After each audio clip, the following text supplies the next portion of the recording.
bom dia, boa tarde, boa noite. Estamos começando o episódio número 70 e já passou do seu 1 ano e meio de desenvolvimento. Um projeto que tanto nos encanta e tanto nos agrada em conversar com pessoas e ir aprender e ampliar os nossos horizontes. Amigos do campo e da cidade, sejam bem-vindos ao Horizonte Agrocast, um projeto da Pecuária PRM para ampliar os horizontes da produção rural. Eu sou o apresentador Pedro Rocha Marques, falo da cidade de Itaqui, nesse episódio número 70. Vamos cumprimentar a nossa convidada, Ana Doralina Menezes, com quem vamos falar sobre carne de qualidade, o que o mercado realmente valoriza. Como estás, Ana? Tudo bem contigo? Oi, Pedro. Tudo bem, graças a Deus. Como é que vocês estão por aí? Espero que todos bem. Muito obrigado pelo convite. Para mim é um prazer, uma honra estar aqui, poder estar aqui com vocês, esse projeto tão legal, que fala tanto sobre o setor, quanto que é importante a gente estar aqui e seguir, né, persistir nessa nossa grande missão de comunicar, falar mais, desmistificar, enfim. Obrigado pela oportunidade, é uma honra, um prazer. A honra é nossa poder te ouvir, compartilhar visões, conhecimentos, pontos de vista e ampliar os horizontes de todos nós e dos nossos ouvintes. É uma grande honra mesmo, Ana. Te admiramos muito o teu trabalho. Muito obrigada. Vamos falar um pouco dos patrocinadores que apoiam e acreditaram nesse projeto desde o início. Jamaju Distribuidora, com logística própria em mais de 5.000 produtos nas linhas agropecuárias, veterinária, pet, agrícola, em 3 estados da região sul, Rio Grande do Sul, Santa Catarina e Paraná. Frigorífico Pinhal, dos irmãos Salvati Limitada, de Santo Augusto, atua no setor de açougues e frigoríficos. Agrocomercial Saúde e Nutrição Animal, com lojas físicas em Uruguaiana, Alegrete, Quaraí, Rosário do Sul, São Borges, Santana do Livramento, entrega para todo o Brasil. Accelerated Genetics, há 27 anos no mercado nacional, comercializando sêmen bovino nacional e importado, além de material de inseminação artificial. Ouro Fino Saúde Animal, reimaginando a saúde animal. Agropecuária Moresco, há 30 anos plantando confiança e colhendo resultados. Fábrica de rações, concentrados, núcleos e sais minerais. MSD Saúde Animal, que tem como propósito melhorar o bem-estar das pessoas e a saúde dos animais. Veterinária Marquesinal, solução do pet ao pasto, nosso maior patrimônio é a satisfação do cliente. De Itaqui, mas com entrega em toda a fronteira oeste. Contato permanente com os proprietários Paulo e Sérgio. Bom, vamos dar início ao nosso episódio do Horizonte Agrocast, que tem lançamento todas as quintas-feiras às 19 horas no YouTube da @pecuariaprm, no Spotify do Horizonte Agrocast, no canal 19 da Claronet, ou seja, no canal da TV Santa Maria, para quem está no coração do Rio Grande, e também em sistemas IPTV. Portanto, aonde acompanhar, locais não faltam. Carne de qualidade, o que o mercado realmente valoriza. O objetivo da gente tratar sobre esse assunto é para a gente conversar com alguém que está no mercado há muito tempo e foi com certeza uma das formadoras desse mercado de carne de qualidade. Então, para a gente conseguir entender, traduzir e desmistificar aí muitos assuntos que, quando se fala de carne de qualidade, quando não temos o conhecimento preciso e específico sobre esse tema, seguramente dúvidas surgem. Antes disso, para a gente justificar a nossa convidada e o currículo dela, a Ana Doralina Menezes é médica veterinária, produtora rural, consultora e executiva de negócios, com trajetória consolidada no agronegócio brasileiro, especialmente nos segmentos de carne bovina de alta qualidade, mercado premium, posicionamento de produtos e desenvolvimento de negócios. Teve atuação de destaque na gestão e expansão do programa Carne Angus Certificada, presidiu a Mesa Brasileira da Pecuária Sustentável. Desde o final de 2024, não possui mais vínculo com a Associação Brasileira de Angus. A partir de 2025, passou a atuar por meio de sua própria empresa de consultoria e atualmente é executiva de negócios do frigorífico Silva, trabalhando especialmente no relacionamento com clientes e no desenvolvimento no mercado premium.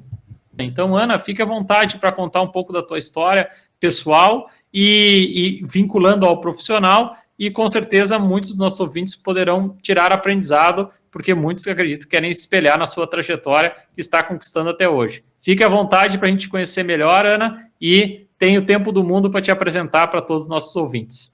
Tá bem, Pedro, tá bem. Vou buscar ser o mais direta e sucinta possível, vamos dizer assim, né? Se é possível. Na verdade, eu sou filha de produtores rurais, né? Sou santanense, natural de Santana do Livramento. Sou a 5ª geração da minha família a produzir no mesmo lugar, o que eu já considero uma grande bênção, né? Conseguir prosseguir esse legado, sabe? Que a gente sabe que hoje não é fácil essa questão das novas gerações, da continuidade do próprio negócio, né? Pensando.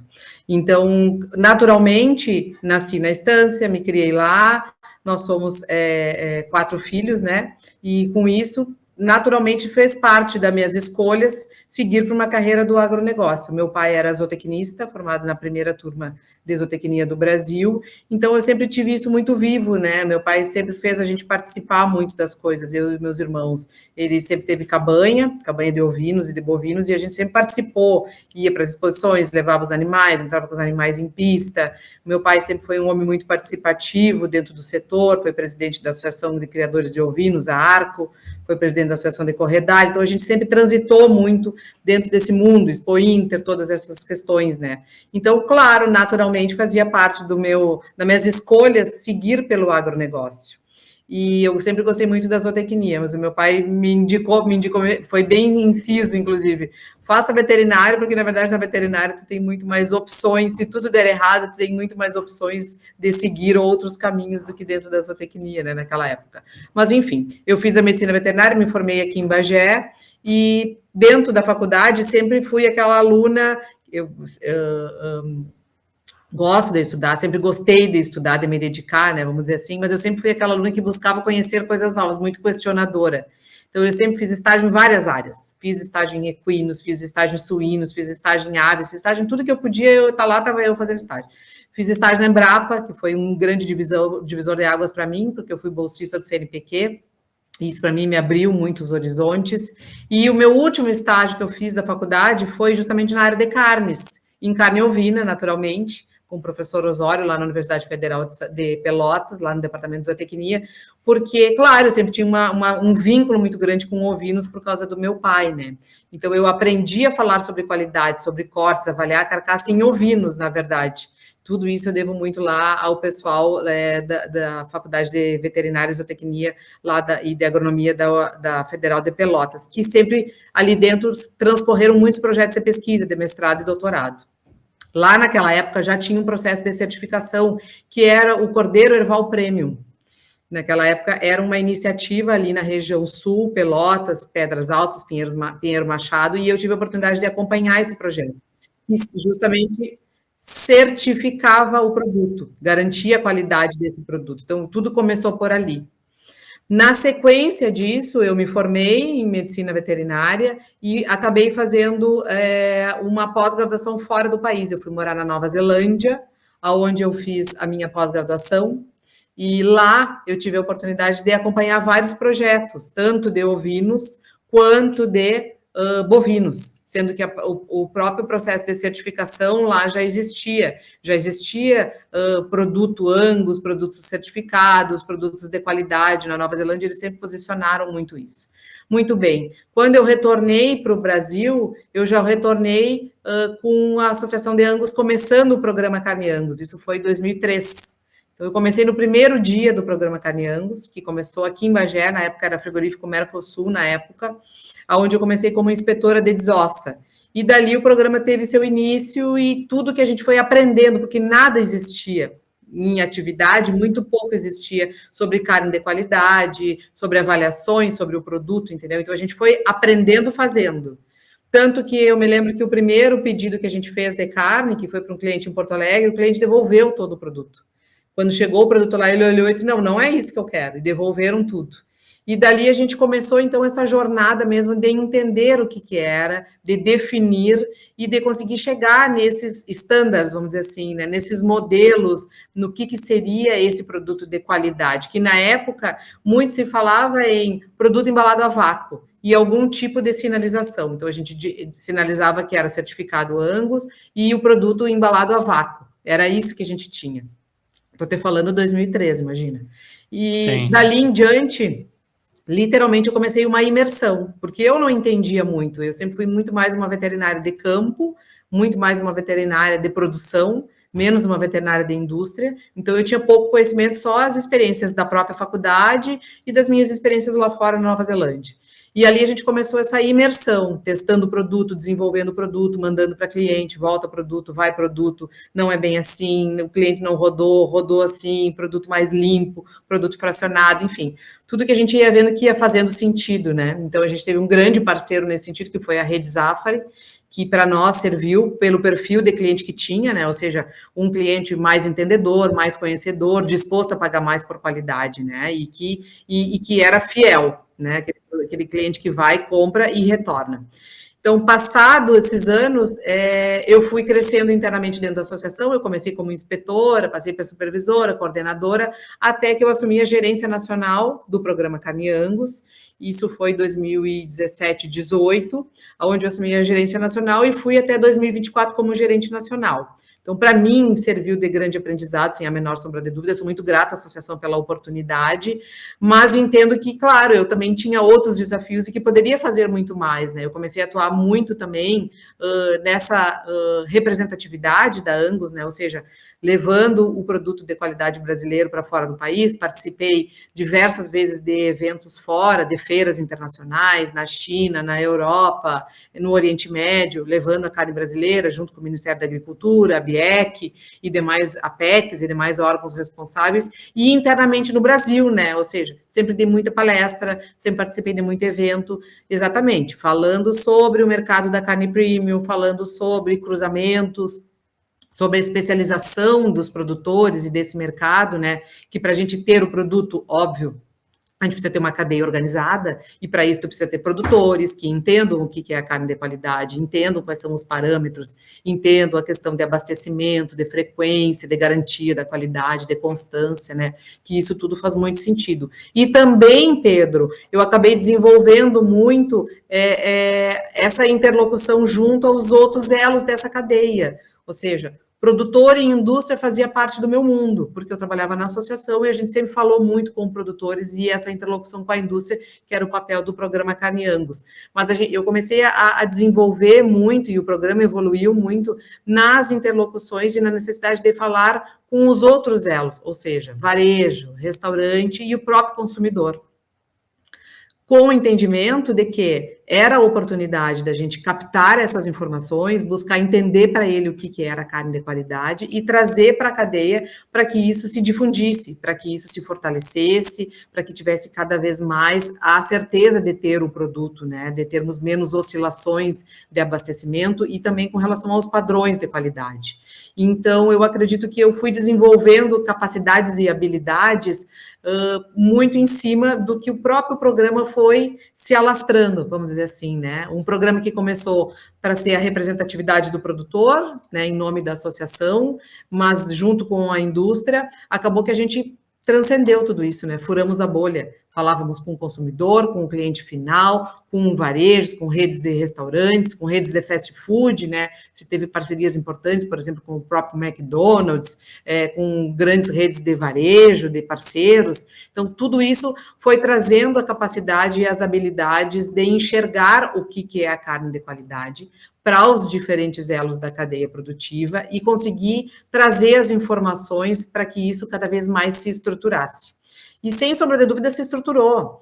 Tanto que o programa Carne Angus virou um case de sucesso propriamente, né? E outros programas hoje que existem, que crescem muito dentro desse mercado, do nicho que a gente chama, né?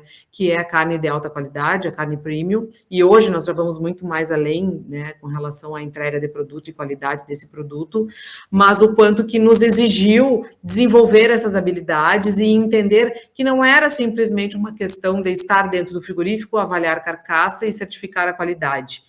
Isso, o trabalho é muito mais do que isso. Ele necessita uma visão crítica, um senso de pertencimento e a capacidade de trazer as diferentes visões para cada um que faz parte dessa cadeia de valor, né? Inclusive o próprio consumidor incluindo em tudo isso. Eu acredito que eu também tenha conseguido desenvolver muito essas minhas habilidades de fala e de posicionamento, porque eu acabei indo para a docência, eu dei aula aqui na Faculdade de Veterinária da Urcamp durante 10 anos, então colaborou muito para que eu desenvolvesse essa minha capacidade de fala, de interlocução, de entender os diferentes públicos, né? Então, e de conhecimento, porque para dar aula, claro, a gente tem que estudar, e eu sempre gostei muito do assunto, né, das carnes e de todo esse mundo com relação à tecnologia e carne. E, claro, somado a tudo isso, né, Pedro, a minha curiosidade e a própria importância que o Brasil foi tomando. Então, dentro desses meus mais de 20 anos de experiência, a gente saiu de um país que importava carne e passou para o maior exportador de carne bovina. Então, existia espaço para que pessoas tomassem lugar, viessem, trouxessem informações e trouxessem possibilidades de crescimento dentro do setor, que o Brasil foi tomando seu espaço e hoje tem uma importância muito grande como o maior produtor de carne bovina e o maior exportador de carne bovina. Então, a minha trajetória vem muito em cima disso, somando a minha habilidade, a minha capacidade da minha origem, que eu sou produtora rural, filha de produtor rural, sempre vivenciei muito campo no meu dia a dia, somado às questões técnicas, né, como médica veterinária, e todas as habilidades que eu fui conseguindo desenvolver, muito sob demanda, muito entendendo que eram oportunidades e que para isso eu precisava me preparar melhor e me desenvolver, para que ali a gente aproveitasse as oportunidades realmente, né, não apenas dentro da associação, mas como profissional da área, né.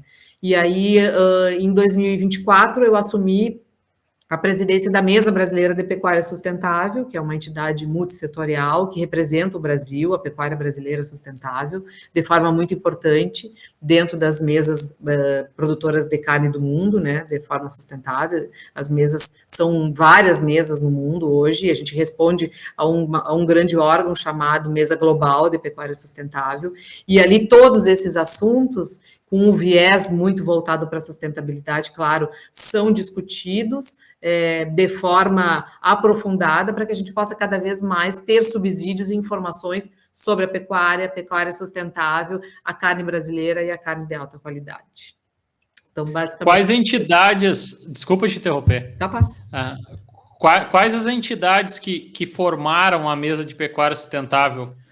Então, a Mesa, ela é uma associação, né? Ela é uma entidade multissetorial, onde a gente tem todos os elos da cadeia produtiva. Nós temos mais de 60 organizações associadas e todos eles estão dentro das categorias, que vai desde o produtor rural, a primeira categoria, eu faço parte da categoria produtores, até a última categoria, que é varejos e restaurantes. Então, a gente tem, por exemplo, instituições financeiras, a gente tem ali os bancos que representam, a gente tem, dentro da categoria produtores, a gente tem a Confederação Nacional da Agricultura, né? Por exemplo, a FAMASul, a FARSul, todos nós estamos ali representando as categorias, as diferentes visões, né, da categoria de produtores. A gente tem, por exemplo, o terceiro setor, né, que seria o pessoal que trabalha hoje em dia com projetos de sustentabilidade, ONGs e empresas que trabalham com sustentabilidade. A gente tem, por exemplo, indústria frigorífica, então as principais indústrias do país são sócias, estão ali representadas. A gente tem insumos e serviços, são duas categorias importantes, né, por exemplo, produtos veterinários, todos os produtos vinculados à produção e a essa cadeia de valor. Então, temos todos os elos, né, representados, e dentro de cada categoria, as diferentes empresas fazem a representatividade, são mais de 60 empresas. E só para que tu entenda o papel da mesa, por exemplo, a mesa ela é responsável pelo estudo aprofundado e a gente se debruça mesmo e aprofunda mesmo os mais diversos assuntos vinculados à pecuária sustentável. Um exemplo clássico é o Plano Nacional de Identificação de Bovinos, o PNIB, que é o Plano de Rastreabilidade Individual. O modelo do PNIB, ele saiu de dentro da mesa, dentro do GT de rastreabilidade da mesa, que foi discutido anos para que a gente chegasse nesse modelo, compilasse, fosse ao Ministério da Agricultura e entregasse ao ministro a sugestão de modelo para o Plano Nacional de Identificação de Bovinos. E ele serve de base, ele é a base para o Plano Nacional do Ministério da Agricultura hoje, que está sendo trabalhado e que tem aí as próximas etapas a serem cumpridas. Então, a mesa, ela é a entidade que traz esse respaldo, com modelos, com sugestões, né, onde a gente senta e discute sobre os assuntos, sobre as demandas e também sobre as oportunidades que a pecuária brasileira sustentável nos traz hoje. Então, é uma entidade que tem uma importância, né, muito vinculada, claro, à sustentabilidade, mas eu entendo que a pecuária brasileira hoje, ela não é só a questão, a gente não tem que falar só sobre a sustentabilidade, né, a gente fala muito mais, a gente fala sobre produtividade, a gente fala sobre o avanço, a gente fala o quanto que nós crescemos, a gente tem números importantes, né, que respaldam o que hoje nós representamos como o maior produtor e maior exportador de carne bovina. Muito legal. Ana, por exemplo, falaste da tua trajetória, te formaste na Urcamp, é de Santana do Livramento, hoje reside em Bagé, e eu sou veterinário também, então eu gostaria de te perguntar, dentro dessa trajetória que permeaste e saíste da tua zona de conforto, vamos dizer, da veterinária clássica de campo e produção, que falaste que era, quanto hoje a Ana, ela olha, né, por exemplo, a visão que a Ana, recém-formada na Urcamp, tinha em relação a como funcionava o negócio pecuário e a visão que tu tens hoje, né, porque conforme tu foste falando da tua trajetória, ficou claro que pôde conviver, primeiro, falaste em 2003, começaste a trabalhar na parte de carne de qualidade. 2002 foi quando o Brasil começou a exportar, né? Então, pegaste, vamos dizer, bem o início de todo esse caminho que hoje está se falando muito sobre carne de qualidade, nicho, a questão do trabalho que a BIEC fez em destinar a carne brasileira para os destinos que pagam mais para cada parte do boi, e aí o boi começou a valer mais, né? Então, todas essas coisas, mas como, vamos dizer, e aí tu por trabalhar dentro de uma associação que foi referência São Brasileira de Angus na questão de carne de qualidade, depois te permitir, como você foste professora numa universidade, sabe o quanto o professor é demandado para estar sempre atualizado. E depois, sim, hoje chega a ser executiva do Frigorífico Silva e estar na mesa de pecuária sustentável, conforme a pergunta que eu fiz, disse que se é uma série de entidades, ou seja, indústria, produtores e tal. Ou seja, é um ambiente muito diverso. E se a gente, como tu falaste também no início da tua fala, que tu é uma pessoa muito curiosa e questionadora, seguramente em cada ambiente que esteja, procura também conversar e entender cada um daquelas diferenças, porque, queira ou não, filhas de produtor, tu veio com uma bagagem da produção, né? Então, só que isso conforme tu vai vendo, como tu disse, fui estudando muito por demanda, né? Porque, claro, identificou essa oportunidade, tem que ir atrás, trabalhar e atingir essa oportunidade, e aproveitar essa oportunidade, né? Então, tudo isso esse contexto que foi a percepção que eu tive sobre a tua fala, gostaria que tu falasse, bom, o que daquela veterinária clássica da produção e hoje a Ana que pode permear nas diferentes mesas, qual é a visão hoje de pecuária entre essas duas Anas? Eu acho que assim, eu consegui aproveitar as oportunidades, sabe? Muito sem querer, vamos dizer assim, porque na verdade eu fui fazer a faculdade com o objetivo de voltar para a estância, né? Voltar lá para fora, trabalhar com meu pai, né? E tinha uma área considerável que dava para trabalhar, os dois, ele, eu, enfim. Porém, naquele momento, quando eu terminei minha faculdade, a minha família já passava por um momento de transição. Grande parte da área tinha sido vendida, passava por dificuldades, e com isso eu não teria opção de voltar. Olha só como é a história, né? Não adianta. Deus escreve certo por linhas tortas. Eu acredito, eu tenho muita fé e acredito nisso. Então, eu tive que, sim, me reinventar. Eu tive que achar o meu caminho, fazer o meu caminho. Então, nesse sentido, aquela Ana questionadora, muito curiosa, que transitava por vários lugares sem o menor problema, do suíno, à ave, ao equino, ao bovino, ao ovino, onde tinha, lá estava eu, soube entender que tinha que se reinventar e que as oportunidades iam ter que ser construídas propriamente, eu ia ter que achar o meu caminho, porque aquele caminho que eu tinha na minha cabeça de voltar, ele já não existia mais, não seria possível naquele momento. Então, dito isso, eu me abri para o que poderia vir. E com isso também estar preparado, né, Pedro? Eu acredito que isso é uma coisa muito interessante. Eu sempre fui uma pessoa que busquei estudar, eu sempre estudei línguas, né? Minha mãe sempre nos criou ali com aquela coisa do inglês, até porque ela era professora de inglês. Então, o inglês e a questão de tu ir embora, de tu sair, de tu aproveitar as oportunidades, de tu fazer intercâmbios, de tu buscar experiência, né? E não ter medo de seguir sempre aprendendo. Porque muitas vezes a gente sai da faculdade com aquele paradigma, vou sair, vou conseguir um emprego, vou ganhar bem, e aqui vou começar minha vida, já ganhando. E não é assim. Não é assim. Na veterinária é muito difícil, inclusive, a gente sair e já sair ganhando lá em cima. A gente tem que construir em todas na verdade, em todas as profissões, né? Mas talvez na veterinária a gente não eu notava que a gente não era tão preparado nesse sentido.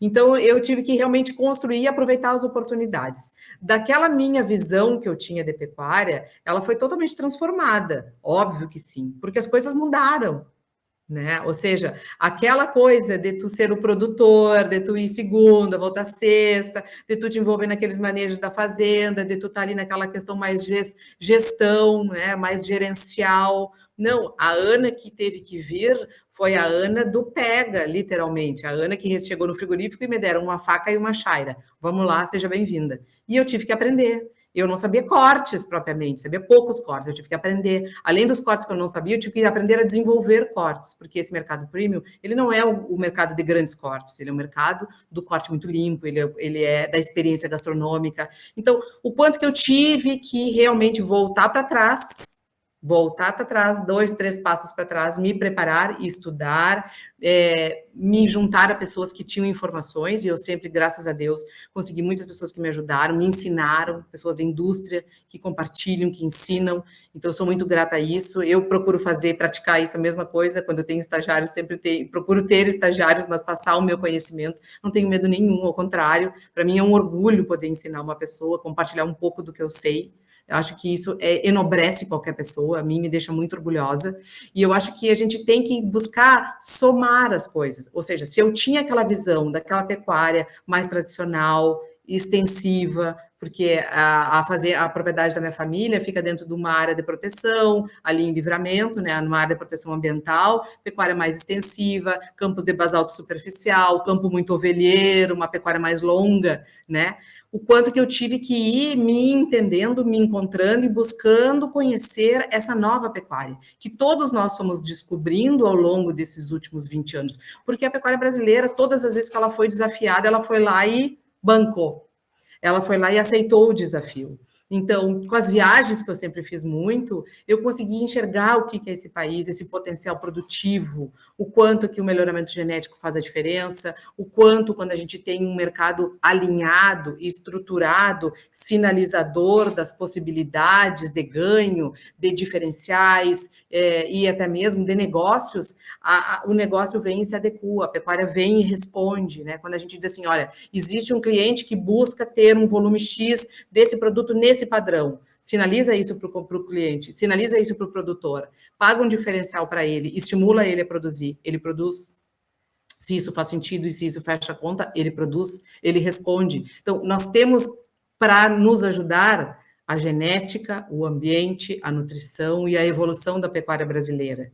Somado a todo o conhecimento, eu não vou dizer ancestral, mas tradicional da onde eu venho, né, de uma pecuária mais extensiva, ela fez com que eu conseguisse entender que os desafios vão existir sempre, mas que a gente sempre consegue ir além quando existe, sim, uma cadeia mais organizada, existe uma comunicação e existe alguém que possa fazer esse papel de ponte. Eu acho que eu fiz muito esse papel de ponte. Eu hoje olho para trás e eu me identifico muito nisso.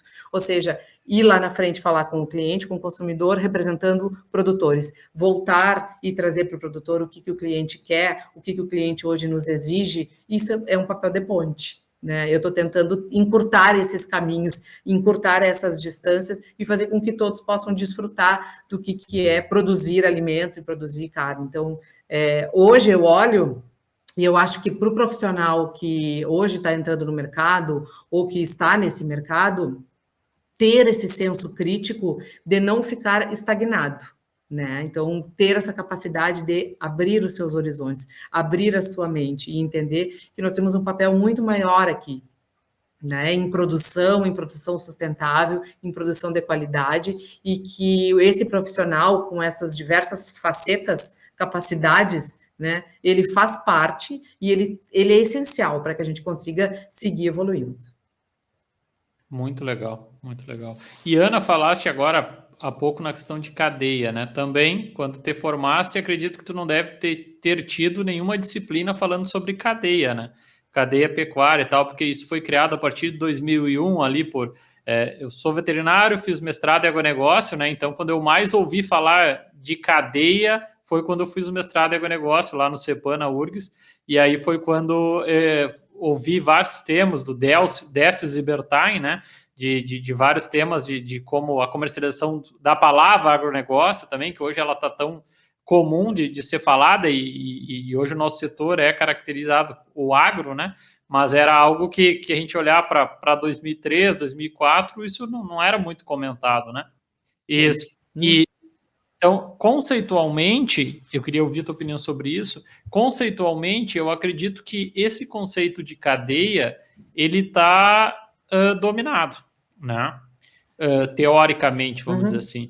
Mas na prática, quando a gente vai fazer uma relação comercial, né, que seja produtor frigorífico, frigorífico varejo, as relações, quando a gente tem, no caso, porque estamos ainda teoricamente pelo abate de fêmeas, não estamos num ciclo de alta, embora a valorização do preço do quilo do boi, ele vem nos últimos 2 anos, comparando junho de um ano em relação a janeiro do ano subsequente, ele vem tendo valorização, né? Então, o produtor, ele vem tendo uma valorização maior. O que sintomaticamente, quando tu vai conversar com a indústria frigorífica, seja por uma negociação, uma comercialização, e frigoríficos, às vezes, até mesmo que tu tenha acesso aos donos, eles começam, quando começa a ocorrer essa valorização do gado e por consequência, vai valorizar a carne, e muitas vezes, ao passar para o varejo não remunera, não transpõe essa valorização, embora se sabe que o varejo é o que tem a maior número de informação em relação ao consumidor, né? Então, ele, na verdade, ele só não devolve para a indústria, mas ele tem toda a leitura do comportamento do consumidor ali, e aí ele ou aumenta ou diminui a margem dele conforme os movimentos econômicos dele. Mas, cadeia, né? A questão de visão de cadeia.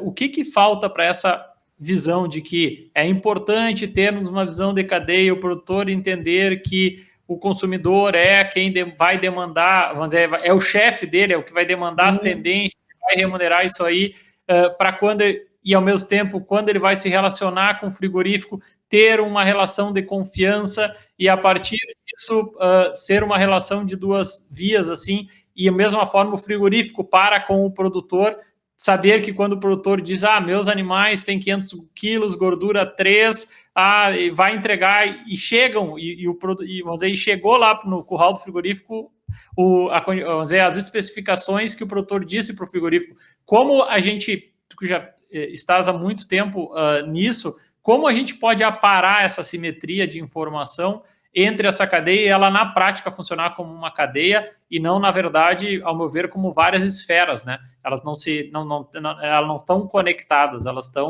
se encostam, mas elas não estão interligadas. Se tem conversa, mas está sempre um com o olho fechado, outro aberto, desconfiado, né? Historicamente são relações de distância, né? São relações que elas, bem como tu falou, elas encostam, tem alguns momentos e elas de novo se separam, vamos dizer assim, né? Eu acredito que essa falta de continuidade, pode ser isso? Eu acho que seria isso. Uma falta de continuidade, onde a gente note que realmente essas relações, elas estão se tornando mais frequentes, mais próximas e produtivas, né? Também a questão de dali sair coisas que façam a diferença, que realmente tenham reflexos produtivos nesse sentido, né? A gente sabe que melhorou muito. Eu posso falar pela minha experiência de mais de 20 anos da indústria, a relação que o produtor tinha com a indústria lá em 2003, 2004, e a relação que o produtor tem hoje, ela melhorou muito, claro que sim. Por quê? Porque o produtor consegue ter muito mais entendimento do seu papel, mais clareza das suas obrigações, vamos dizer assim, obrigações no sentido, o que eu tenho que entregar, o que a indústria está me pedindo, e isso muito por uma comunicação melhor, um relacionamento um pouco mais azeitado. Mas isso tudo, ele é sensível. Em determinados momentos, quando essa relação ela está atritada, mais sensível, isso se separa. Né? Então, por poucas coisas, essa relação ela se desagrega, vamos dizer assim, e de novo eles acabam se distanciando. Então, eu acho que o que a gente tem que buscar são caminhos que sejam mais concretos de aproximação, que tragam pontos positivos, que são positivos que não voltem mais para trás, mesmo que se passe por momentos desafiadores, como nós passamos, por exemplo, há 2 anos, 3 anos atrás, 2 anos e pouco atrás, com relação à precificação dos animais, e com isso, né, voltamos para trás com relação à desconfiança, à desagregação, a rupturas propriamente, né, de entregas ou de negócios, sabe? Então, eu acho que quando a gente consegue estabelecer diálogos, entendimentos, concordâncias, propriamente, vamos dizer assim, aí a gente está fazendo uma integração de cadeia, propriamente, né? Dali tu não volta para trás, sabe? Então, o quanto que hoje nós evoluímos, claro, por quê? Porque a gente tem muito mais entendimento, a informação circulando nos traz muito mais entendimento e conhecimento, né? A própria evolução da venda de animais em peso vivo para rendimento é um indicativo, né? Então, dominando a questão de padrões, o que o mercado demanda, o que eu posso esperar como perspectiva de rendimento do meu produto. Exemplo, as avaliações que a indústria faz e os próprios programas de certificação, o Carne Angus ou o Carne Hereford, os dois têm mais de 20 anos de jornada. Se tu vai perguntar, a maioria dos produtores entendem o que são os critérios de qualidade avaliados pelas associações de raça, mas ainda tem muitos produtores que têm dúvida. Aí tu vai dizer, mas pelo amor de Deus, 25 anos praticamente de programas e as pessoas ainda não dominam esse assunto, os produtores ainda não dominam. Então, a gente ainda tem muito espaço, Pedro, que não sei te explicar os motivos, por distância, por diferenças culturais, por diferenças propriamente de cadeia mesmo. Eu estou na minha situação como produtor e não quero saber de relacionamento com a indústria, exemplo, entendeu? Acho que não é por aí o caminho. Acho que o caminho, sim, é eu entender que eu faço parte de uma cadeia de valor, que eu tenho obrigações como qualquer outro também tem, né? Vamos dizer assim, pensando, a indústria tem essas obrigações, o produtor essas obrigações, lá na ponta o varejo, o próprio consumidor. E quando eu falo em obrigações, é tanto com relação a deveres como a direitos, né? Vamos pensar assim. Eu estabelecido isso, e isso estando dominado de comum acordo entre todos, é um meio mais positivo para que a gente possa encurtar as distâncias, né? Diminuir essas diferenças e fortalecer essas relações. E com isso sofrer menos em momentos difíceis e a cadeia como um todo ganha, né? Então, a informação, quando ela é dominada por cada um e por todos, independente de onde está, é a cadeia que se fortalece, né? Então, todos nós ganhamos. Quando chega um produto lá na ponta e o consumidor tem uma experiência negativa, não é só o consumidor que perde. A indústria perde, o frigorífico perde, né? Consequentemente, a indústria que está no meio, o produtor perde, o varejo perde, todos nós perdemos. Quando um cliente chega e tem uma experiência negativa com o produto, é importante que o produtor entenda, né, que ele também tenha, independente de onde foi o problema, mas todos nós somos prejudicados. Eu vejo dessa forma. E porque quando a gente comunica hoje, a gente tenta comunicar muito mais as questões da origem, né? Então, hoje a gente traz raça, a gente traz sistema produtivo, a gente traz informações da fazenda, traz informações sobre aquele produto para tentar diferenciar o produto, né? Assim a gente trabalha nessa lógica. E a gente vê que muitas vezes o cliente reconhece, ele quer mais, mas quando ele pede mais, muitas vezes ele não consegue.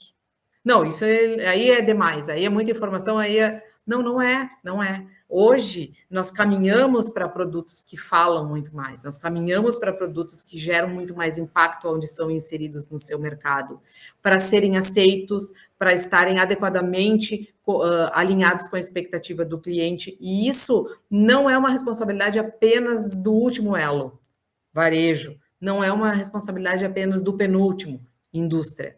Ele é uma responsabilidade que passa por todos os elos. E a integração, a aproximação das cadeias produtivas é uma das formas, estou dando um exemplo, né? É uma das formas da gente ter isso cada vez mais dominado e o quanto que isso nos fortalece como cadeia produtiva. Propriamente, se a gente vai pensar em comparação com outras proteínas, hoje, a nossa proteína é a das que menos tem informações, a carne bovina, em comparação a outras. A gente vai ver hoje os próprios ovos hoje, que é uma cadeia de proteína ali, e comunicam muito mais hoje para o cliente sobre a sua história, sobre a sua composição, sobre os benefícios de consumo, sobre o que é as diferenças.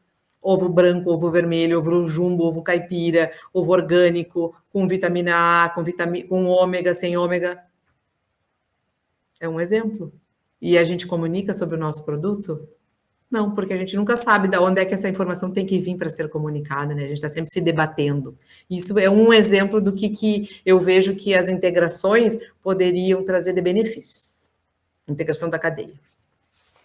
E, Ana, muito bom esse comentário, ou seja, isso está vinculado diretamente à questão de originalidade e segurança alimentar, né? Que é algo que quem vai comprar do outro lado do mundo, ele precisa saber como é que foi, como que esse animal nasceu, aonde ele foi produzido, como é que ele cresceu, como é que ele foi alimentado, como é que ele veio a morrer para produzir a carne e como é que ele foi transportado essa carne, né? Qual, inclusive, o meio de locomoção e o tipo de combustível gasto para chegar até a mesa desse consumidor. É essa riqueza de informação que se precisa, porque hoje, como dissesse, cada vez mais a gente tem acesso à informação e sempre se a gente quer buscar um mercado de maior valor agregado, mais informação e mais filtro esse mercado vai ter para poder pagar por aquilo, né? Então, você sabe, se quer acessar um mercado de alto valor, tem que ter mais informação para isso. Baseado nisso, e também falaste agora nessa participação da questão de que, quando perguntei sobre o que falta para ter a visão de cadeia e tal, falaste sobre a questão de algo concreto, tá?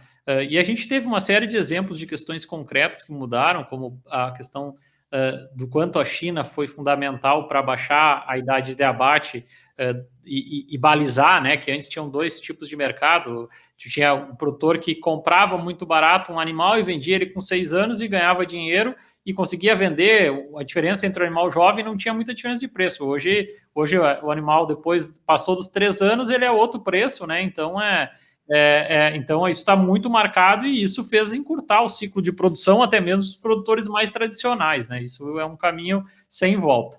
Baseado nisso, falaste, precisamos de caminhos concretos.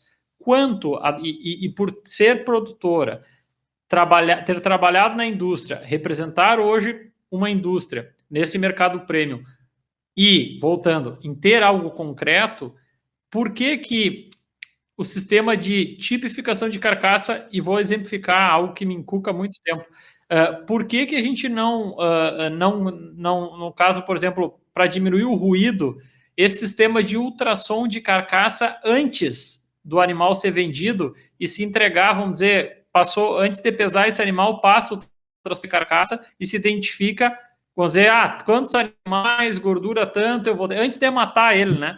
No caso, já leva e o frigorífico já tem, ou seja, não, esse não está no padrão, nem sobe no caminhão, né? Por que a gente não usa, por que essa parte do ultrassom de carcaça ainda é pouco utilizado e no caso, por exemplo, que seria, eu acho que diminuiria muito a simetria de informação. Eu queria te ouvir sobre isso, por que a gente não usa mais isso? Na verdade, Pedro, nós temos muitas tecnologias hoje, isso evoluiu absurdamente, né? As tecnologias, a questão da própria inteligência, os programas sendo utilizados dentro da indústria, buscando otimizar e trazer mais agilidade e até estandarização, pode ser isso? Criar os standards, né? Que é o que a gente sempre falou, né? Existe um sistema brasileiro que ele não é utilizado, ele é utilizado para alguns mercados, que é aquele Brasil ainda antigo, lembra? Que ele é usado para alguns mercados e que está aí, eu vou te dizer, faz muito tempo que está na mesa, em cima da mesa, a questão do Classe BOV, né? Eu participei ainda quando Angus, muito lá na comissão, junto com a CNA, do Classe BOV, para evoluirmos para realmente um sistema que ele avalie e ele consiga diferenciar as diferentes classes. E com isso a qualidade, né? Ou seja, o produto premium ele vai chegar nas diversas indústrias, vai, mas ele tem que ser direcionado, avaliado, validado com os mesmos critérios para que o cliente não tenha experiências negativas, né? Um diz que é premium, outro diz que é premium e nisso cada um tem um conceito, vamos dizer assim, né? E não é assim. O conceito tem que ser único, até para que a gente consiga homogeneizar, padronizar, que é uma dor do setor hoje, a questão da padronização.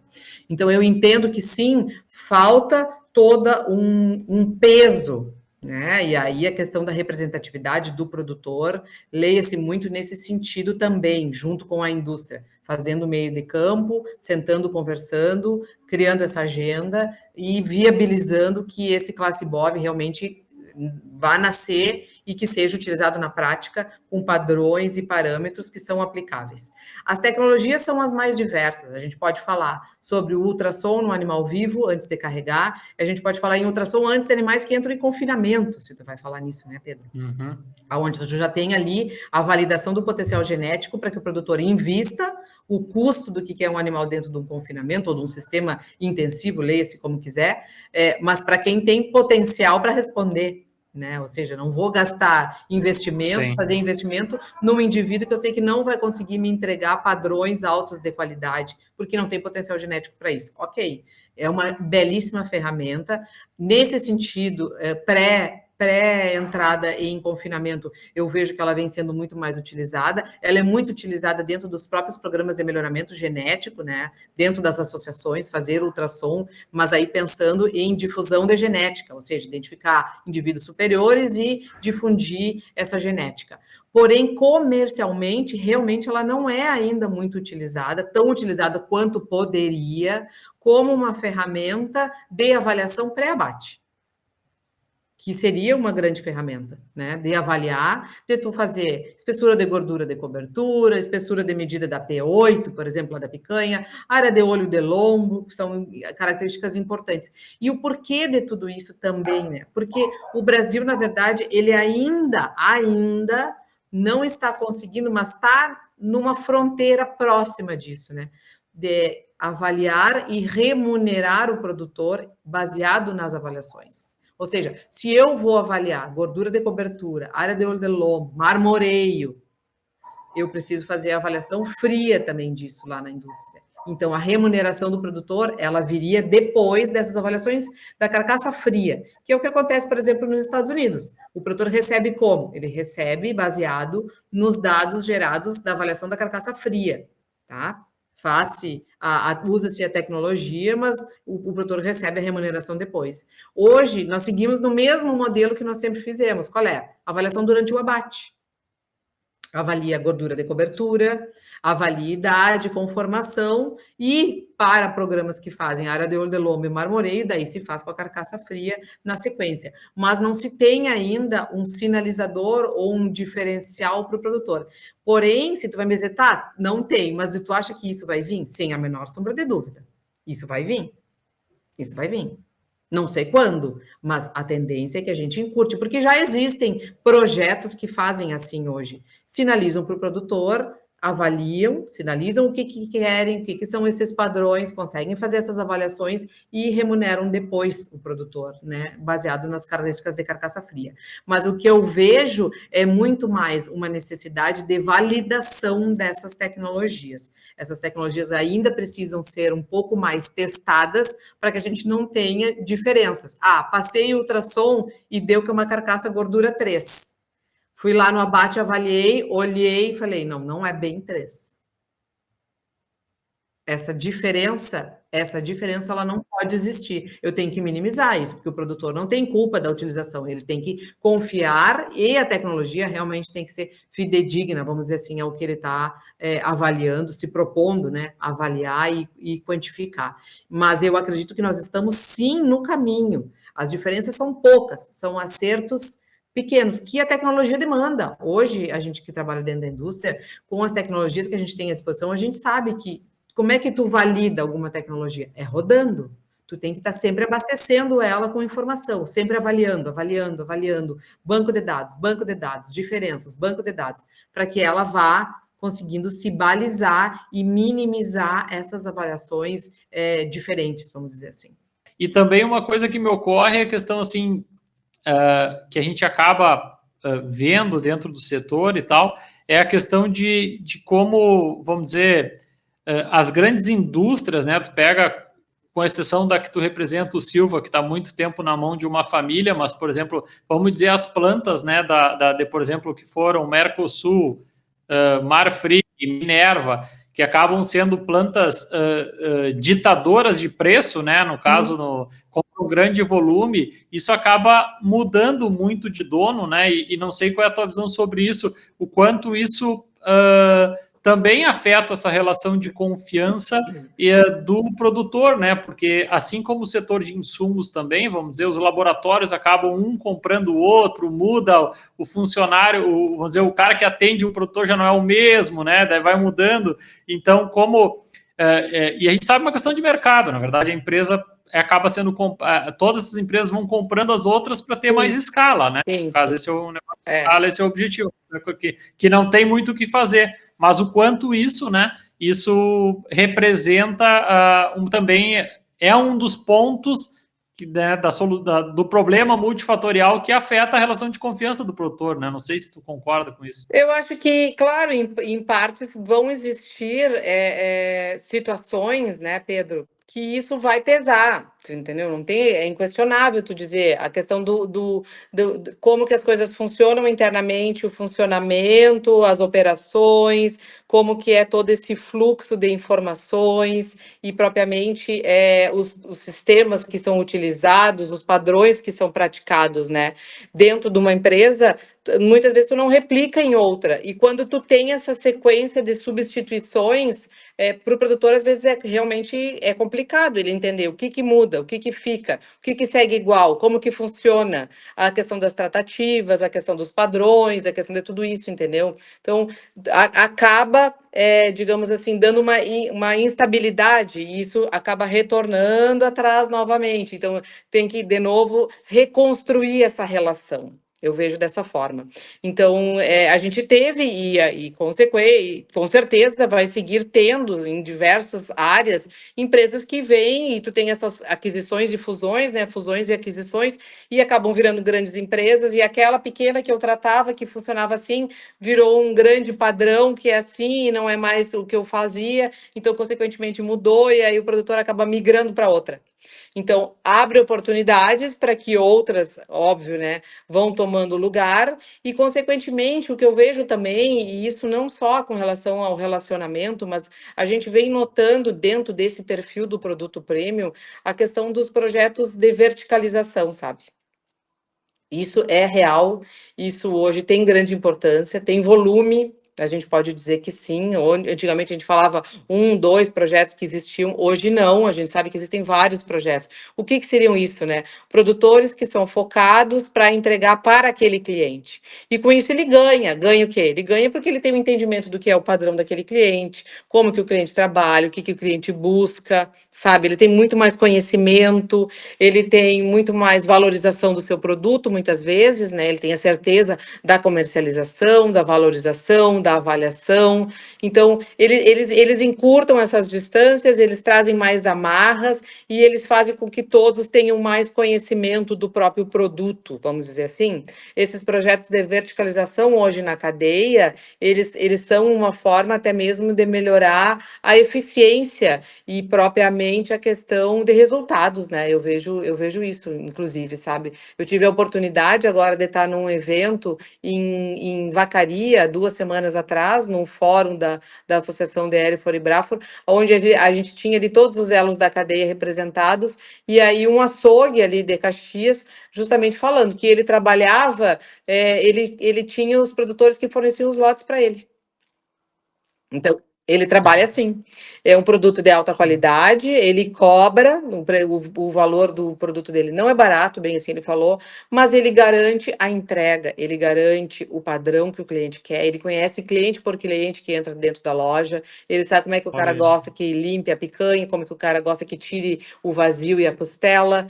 Então, tu vê que tem oportunidades aí, sabe? Quando tu fala nesses projetos de verticalização, a gente nota que eles vêm sendo cada vez mais frequentes acontecendo e eles vêm para solucionar problemas, vamos dizer assim. Então, os produtores se preparam, sabe o peso que tem que chegar, ele compra lote de machos, lote de fêmeas, mas ele disse que ele tinha preferência por fêmeas e que ele tem ali fornecedores que entregam os animais que já sabem o peso que ele quer e como é que ele gosta com relação ao acabamento de gordura. Imagina. Então, tu vê que funciona, cumpre o seu papel. Entendeu? Muito legal. E ele paga, tá próximo do... ele paga 8 a 10% em cima do preço top do mercado. Olha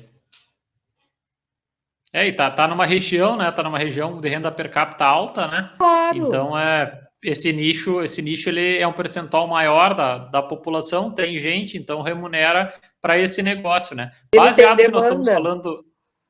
Isso, pode concluir, Ana, por favor. Ele tem demanda, ele tem o negócio ali na mão dele, ou seja, ele tem quem faça o papel do abate, né? Ou seja, ele tem a indústria que faz o abate para ele, terceiriza.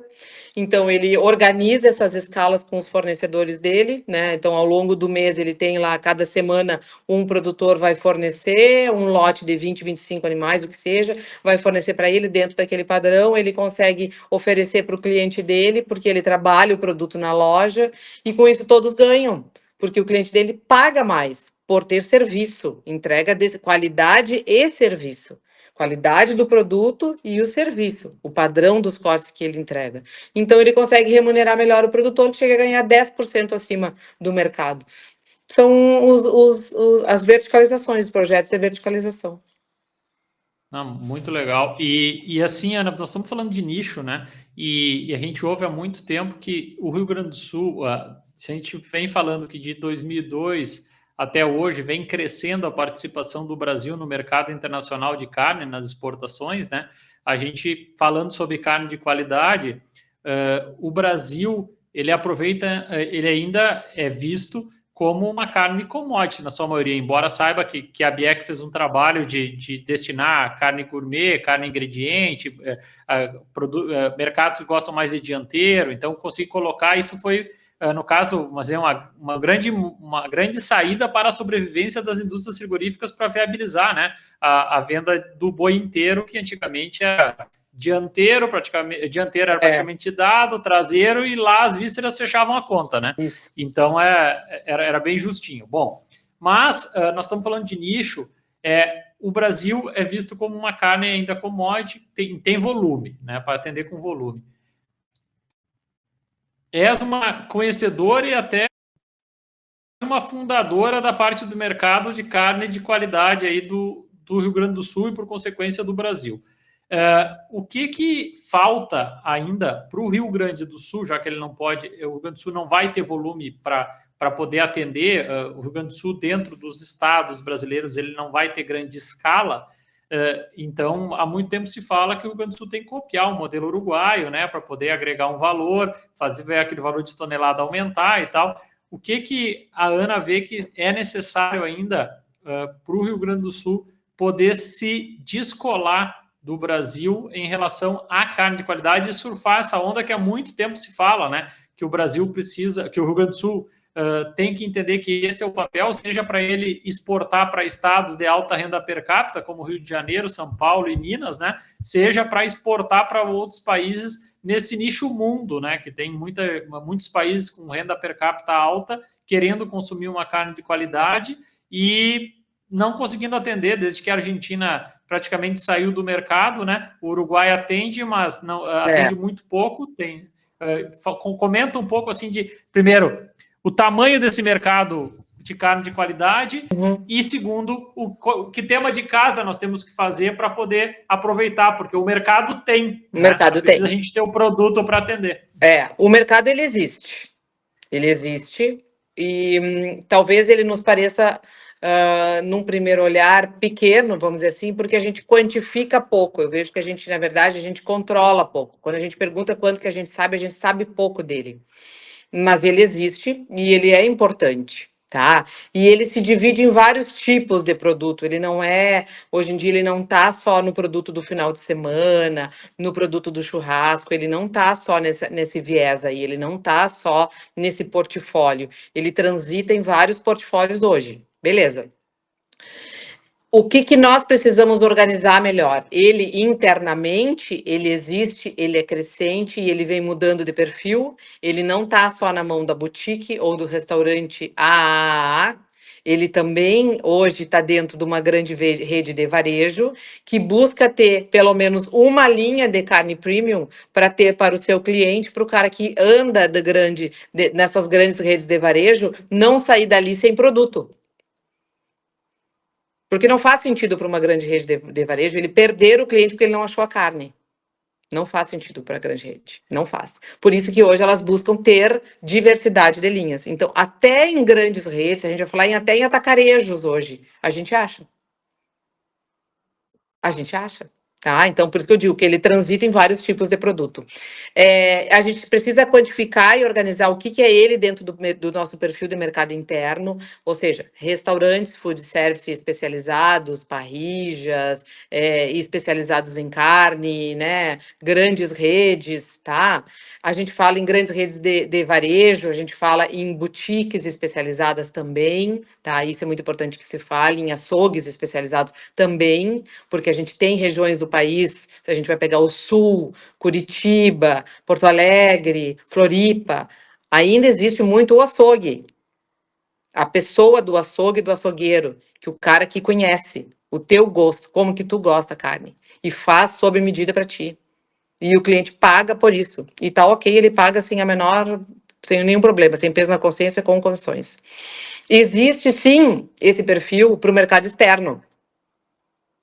Tá? Porque diferente do que se pensa, claro, nós somos o grande exportador de commodity, mas hoje a gente tem um perfil, uma porcentagem da nossa exportação que é o mercado premium, que é o mercado da Europa, que é o mercado do Oriente Médio, muitas vezes, que é o mercado que até mesmo lá dentro da China existe, né? Por exemplo, eu tive a oportunidade de ir falar sobre carne premium na feira de Xangai. E as pessoas chegavam em mim e diziam, eu procuro Angus, mas tem que ter tantos dias de confinamento. Porque eles estavam acostumados e estão acostumados a comer o Angus dos Estados Unidos, o Angus da Austrália, por exemplo, que ali está comunicado quanto que é.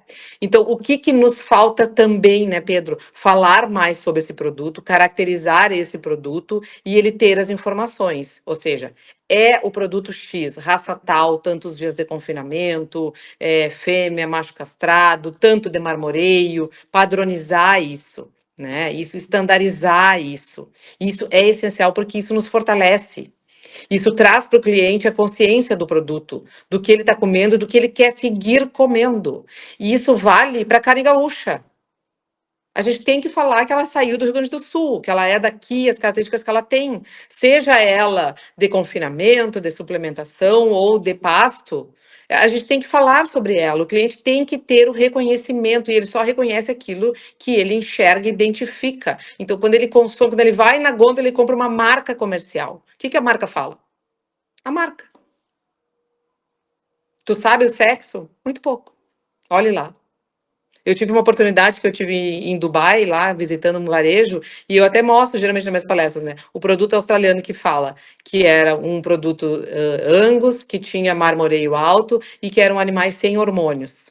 Aí eu pergunto assim, nós podemos usar hormônios na pecuária brasileira? Não, por lei. A gente fala quando tem algum produto que tem ou não tem, ou a gente fala que não tem, porque nada tem aqui no Brasil, né? A gente fala que não tem. Não, porque a gente não usa, então não faz sentido. Sim, faz sentido. Para o cliente faz sentido. Ele quer saber essa informação. A gente não fala. A gente fala o quanto que tem de proteína num bife para a dona de casa que compra o dia a dia, ou para o cara que hoje é muito mais criterioso por causa do uso das canetinhas no seu consumo de proteína.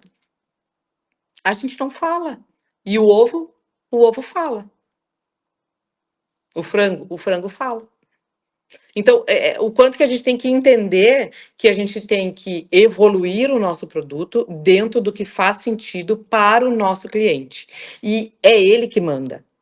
E ele quer saber mais informações. Nós temos um potencial produtivo muito grande no Rio Grande do Sul. Por quê? Por causa das raças e dos sistemas produtivos. Beleza. E nós temos que contar, porque nós só vamos ter reconhecimento disso quando o cliente reconhecer, identificar e dizer, isso aqui sim, isso aqui é o que eu estava acostumado a comer. Essa é a carne de qualidade que eu quero para o meu churrasco de domingo. É com essas características, dentro dessa raça, tantos dias de confinamento, ou não, de pasto ou não, de pastagem ou não.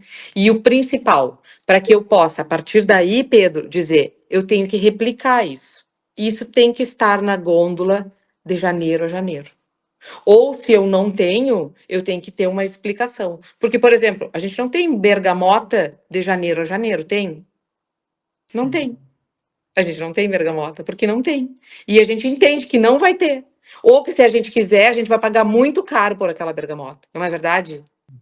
Isso Sim. faz sentido. Isso faria sentido para a carne daqui do Rio Grande do Sul. Olha, a carne na entre safra, ela é bem mais cara, porque ela custa muito mais para ser produzida. Está disposto a pagar? É aquele produto com aquelas características, produzido no Rio Grande do Sul, em cima das pastagens do Rio Grande do Sul, essas e essas raças, com essas características. Paga mais por isso? Paga. Isso é comunicar e organizar a cadeia. Outras cadeias estão conseguindo evoluir mais. Eu vejo que a gente já vem evoluindo. A gente vem comunicando mais, a gente vem buscando os movimentos mesmo que existem no Estado, né, Pedro? De comunicação, de conscientização da carne gaúcha, de caracterização, vamos dizer assim, né? A carne de pasto, a carne de pastagem, as raças europeias. Mas eu vejo que sim, a cadeia, ela realmente precisa comprar a briga de dizer, a gente tem que ter caracterizações e para isso a gente precisa definir o que são os produtos e a oferta desse produto para a gente comunicar isso de forma transparente. Não adianta eu criar uma expectativa que eu vou ter gado de campo nativo ao longo de todo o ano. Não vou ter. Perfeito. Vou ter de pastagem todo o ano. Não vou ter. Né? Baseado que falaste, Ana, na questão de que falta nós comunicarmos, citaste a questão do hormônio, né? E a questão de que, bom, nós que estamos no setor sabemos, mas tem muita... Quanto a gente ouve falar da questão do hormônio na carne de frango, né? Então, que é uma desinformação no caso. Desinformação. Exato. Então, voltando, por exemplo, assim, bom, o nosso problema é comunicação, né? Um dos desafios da comunicação é padrão e é entender o nosso consumidor. Achei interessante isso que falaste na palestra que deste lá na China, e o consumidor sabia claramente o tipo de produto que ele queria. Define para nós, dentro das características de, por favor, das questões de espessura de gordura, peso de carcaça, o que é que eu posso botar assim, ó, carne de qualidade é igual a essas características. Por favor. Olha, eu vou te dizer assim, ó, isso tudo depende muito do cliente. Tá? Se eu for generalizar, eu vou estar sendo muito generalista, vamos dizer assim, nesse sentido, porque depende do que cada um entende como um produto de qualidade, né? Tem gente que gosta, que entende que produto de qualidade são peças pequenas. Tem gente que entende e razoavelmente gordas. Tem gente que entende que o produto de qualidade é um produto grande com altíssimo marmoreio. Depende do cliente, depende para quem que eu estou entregando e quais são os quesitos, quais são os critérios que ele avalia. Mas sem sombra de dúvida, eu posso te garantir que o produto de qualidade, ele não vai sair de animais mais velhos, nem, por exemplo, de animais inteiros, machos inteiros. Isso sem sombra de dúvida. Então, para a gente começar a conversa, eu te diria que sim, a gente tem que ter as raças europeias, pela questão de característica, de capacidade produtiva, de capacidade de deposição de gordura e de influência nessa qualidade, para mim ter carcaça bem acabada. Eu estou falando em animais até 4 dentes. Beleza, para mim ter suculência, sabor, maciez, o quanto que isso é importante também, né? E carcaças bem acabadas. Então, quando eu falo em carcaças bem acabadas, no mínimo mediano, que é o grau 3, né? No mínimo mediano é o que a gente está falando. Quanto mais eu conseguir ir evoluindo, subindo esse padrão, mais eu subo a minha régua. Carcaças mais bem acabadas, maior tendência de eu ter marmoreio. E eu consigo valorizar mais esse produto. E peças maiores, mais pesadas, maior valorização também. Então, eu estou falando em contrafilé mais pesado, enfim, nesses cortes assim, né? Então, mas sem sombra de dúvida, tudo parte de raças europeias, animais até 4 dentes, e a gente está falando ali numa carcaça no mínimo de 250, que seria um animal de 500 quilos, ao entorno de 500 quilos de peso vivo. Perfeito. E dentro dessas raças europeias, inclui raças sintéticas ou não? Sim, porque eu acho que a raça sintética, ela é o caminho também, né, para que a gente consiga trazer cada vez mais produtividade para essa nossa pecuária tropical, subtropical, né? A gente sabe que sim, a raça pura, a raça europeia, ela vai ter mais dificuldade, mais desafios, e leia-se a questão clima, a questão de ectoparasitas, tudo isso, né? Então, existe lugar para ela? Existe. A gente tem no Rio Grande do Sul lugares que ela produz muito bem, e ok, mas existem lugares mais desafiadores, onde o recurso genético da sintética viabiliza tu ter a produção de carne de qualidade. Muito bom. Então ficou claro, Ana, se eu entendi certo, é assim, ó, tu falaste que depende, né? Quando eu fiz a pergunta, disse depende quem vai me comprar carne, qual é o cliente. Isso. E isso, então, ou seja, tem clientes que querem porções menores, né? Em porções de carne menores, outros valorizam a questão de gordura.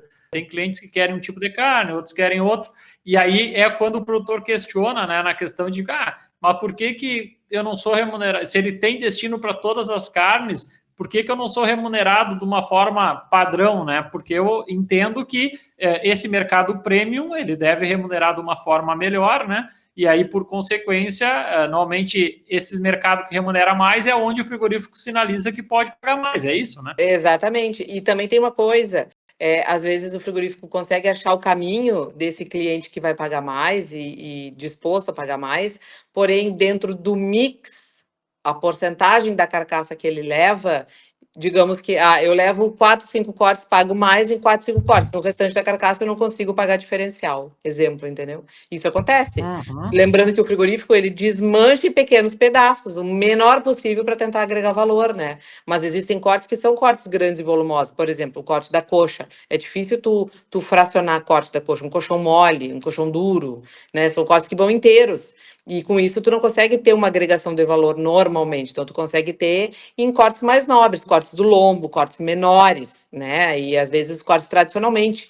Então o mix fica restrito a poucos cortes. O que o frigorífico hoje tenta?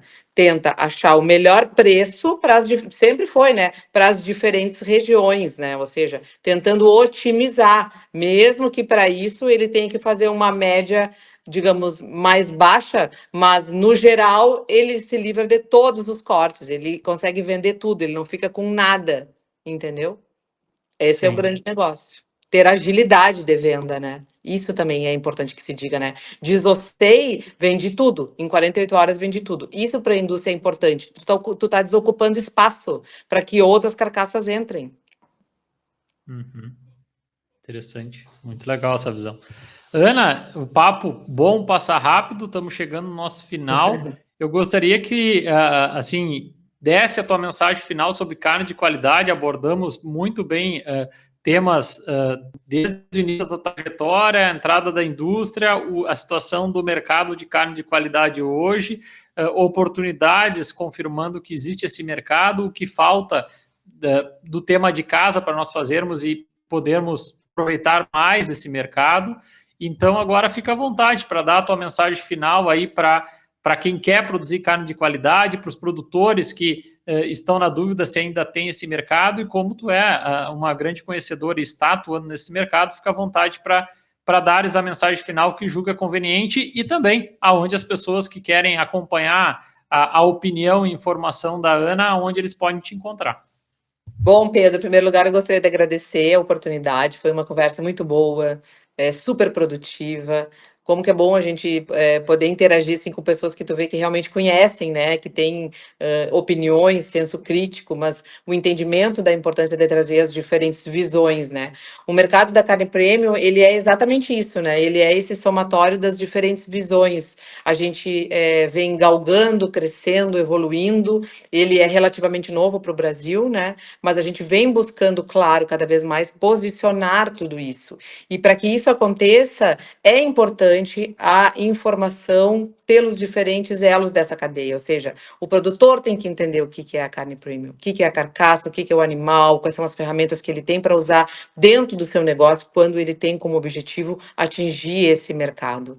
A indústria dominar cada vez mais as avaliações, a questão da destinação, buscando encontrar o melhor mercado, o melhor cliente para buscar ali uma maior valorização e uma otimização de todo esse processo, né? Lembrando que é um processo longo, a gente pensa quanto que é rápido para produzir, não. Se tu vai pensar desde o planejamento lá da inseminação da IATF ou do Intore, quanto tempo que tu tem até chegar no pacote, até a carne chegar no cliente, né? Então, é um ciclo longo, onde cada um de nós tem que cumprir o seu papel, e a indústria, com certeza, está buscando otimizar e entender mais e aproveitar as oportunidades. Por quê? Porque a gente tem esse produto aqui, né? Esse produto no Rio Grande do Sul, ele é a realidade, vamos dizer assim. Realidade em que sentido? Nós usamos a genética, nós temos os animais, nós somos tradicionalmente acostumados a produzir esse animal, macho castrado, fêmea, né? A questão das carcaças de peso médio, enfim. Eu vejo que sim, o que nós temos é que olhar para frente e enxergar as oportunidades. O que nós podemos melhorar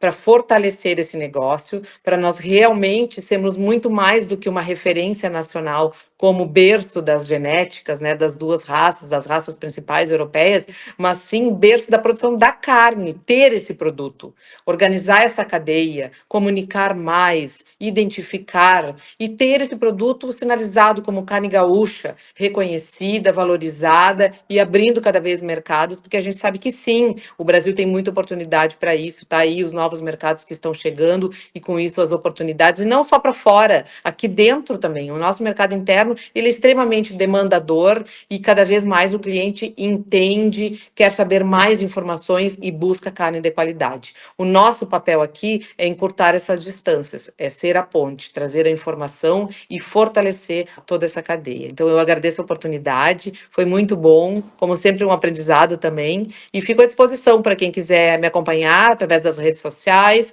meu Instagram, @AnaDoralina, ou através do Instagram do Frigorífico Silva, @Frigorífico Silva, Best Beef, o qual eu desempenho o meu papel ali como executiva de negócios, atuando muito, né, focado no produto de alta qualidade, que a gente vem conseguindo fazer um trabalho muito importante e relevante aqui para os produtores gaúchos.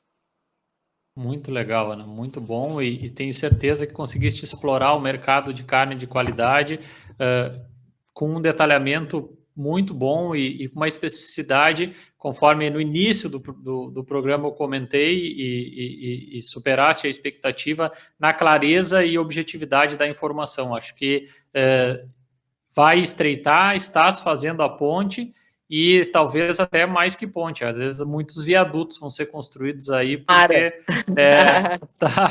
tá muito clara o que devemos seguir, né? E te agradeço a confiança por compartilhar tudo isso conosco, e tenho certeza que as pessoas vão querer ouvir mais de uma vez esse episódio, porque tem uma riqueza de informação muito grande. E te desejo sucesso na trajetória aí dentro como indústria da carne, e disposição aí também para qualquer comunicação que tu precise, e a gente te agradece muito. Eu vou só agora citar mais uma vez os nossos apoiadores e te agradecer e que tenha uma ótima semana, Ana. Muito obrigada, Pedro. Agradeço a todos. Muito obrigada. Bom, então, muito obrigado a Ana. Nos despedimos com um convite para seguirem no Instagram e TikTok através do @HorizonteAgrocast, no YouTube e no Spotify, @PecuáriaPRM.